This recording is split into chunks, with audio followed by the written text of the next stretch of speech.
Man United are in Premier League action as they travel to face Southampton at St Mary's on Sunday afternoon, and here is how we think they should line up.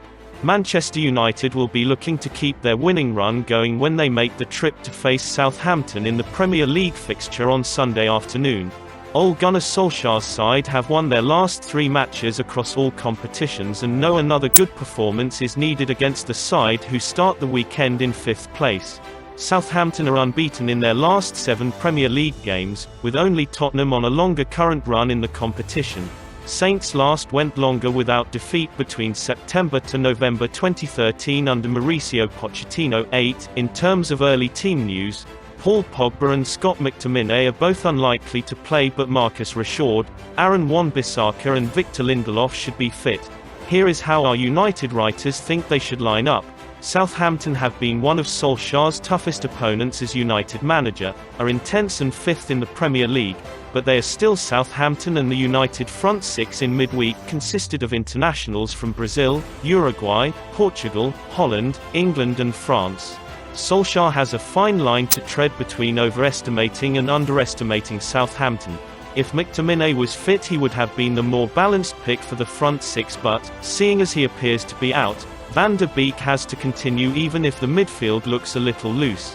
Nemanja Matic would have been a more suitable selection this week than last week, but the memory of his performance against West Brom is reason enough to go with Van der Beek. The defence could be tested by injury on Sunday, but if Wan-Bissaka and Lindelof are past fit, then they should play in an unchanged back 4. Tell's impressed going forward in midweek, and he could be an attacking threat for United.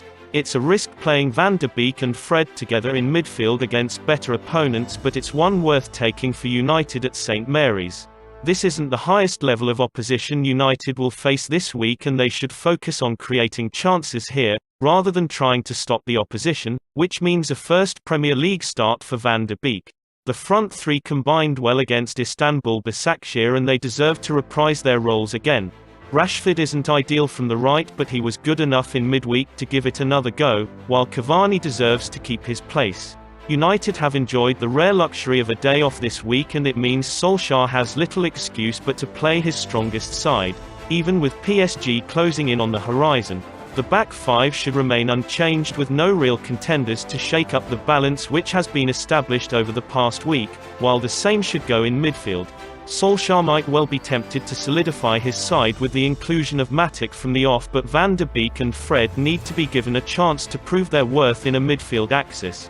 Greenwood remains the most potent threat the right wing despite Rashford's display in midweek, while Cavani deserves to start matches based on his recent contributions.